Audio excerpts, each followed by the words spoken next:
Bonjour tout le monde. Alors tout à l'heure, j'ai reçu une petite question emailing et je voulais vous la partager. Alors je vous la livre telle quelle, sans modification. J'ai juste changé les adresses email en exemple pour ne pas avoir d'adresse email personnelle. Donc la question était, quand une adresse email est syntaxiquement incorrecte, genre yesreply@bassender.com, donc le domaine est mauvais, il manque un D, ou yesreply@bassender.com, la première partie est incorrecte, il manque les E. Est-ce que cette adresse est topée en hard bounds dans les outils de routage marketing? Alors, avant de répondre à la question, on va prendre deux définitions. La première, qu'est-ce que c'est une syntaxe? Alors, en informatique, une syntaxe, c'est quoi? C'est l'ensemble des règles d'écriture d'un programme informatique permises dans un langage de programmation en formant la grammaire de ce langage. Ça, c'est le Larousse qui nous le dit.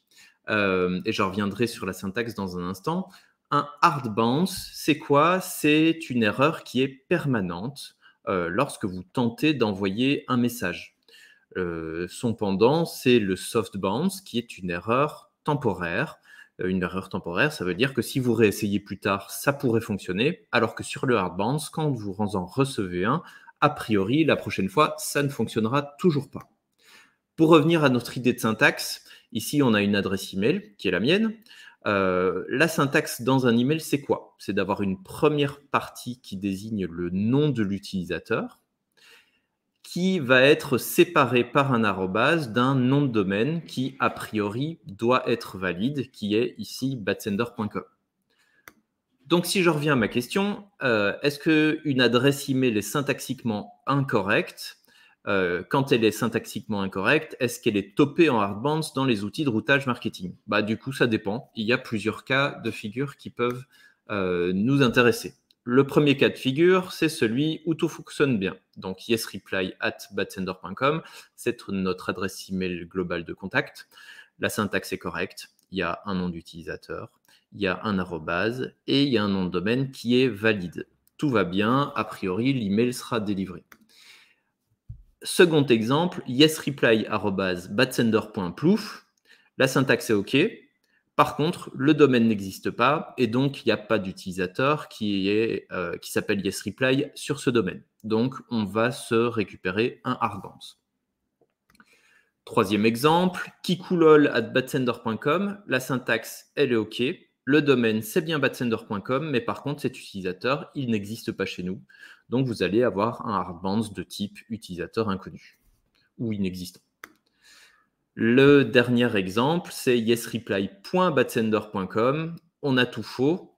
Alors, le sous-domaine en question, il n'existe pas. Il n'y a pas d'arrobase, donc la syntaxe n'est pas bonne. Et il ne peut pas y avoir d'utilisateur puisqu'il n'y a pas l'arrobase qui se balade dans notre adresse email.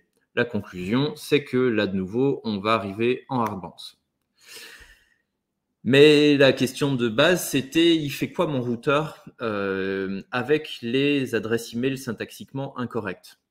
Alors, il y a deux choses. Le routeur, il va détecter un problème sur un envoi d'email quand il a déjà fait une première tentative d'envoi d'email.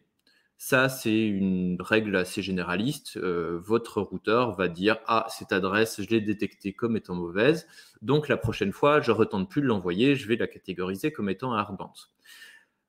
Certains routeurs vont vous permettre aussi, à l'import de vos contacts, au rajout de nouveaux contacts, vous faire une petite alerte en vous disant problème de syntaxe ou nom de domaine inexistant, ou on a déjà détecté que cette adresse email générait des bounces, donc on va le mettre en blacklist, le repousser pour les prochains envois. Quoi qu'il arrive, ce qui est important, c'est de toujours avoir en tête que dans vos formulaires, vous devriez avoir une vérification à minima sur la syntaxe. Et si vous voulez aller un petit peu plus loin, il y a aussi des systèmes qui vous permettent de vérifier si les noms de domaine sont valides, voir si l'adresse email en question a déjà généré une erreur. Et il y a une foule d'outils payants sur Internet qui vous permettront de travailler dans ce sens-là. Donc, j'espère que cette petite capsule vous a intéressé. Si vous avez d'autres questions, n'hésitez pas à nous les envoyer et on essayera d'y répondre sous le même format. Essayez de faire des questions relativement concises et concrètes. Comme ça, on peut y répondre le plus efficacement possible. À bientôt!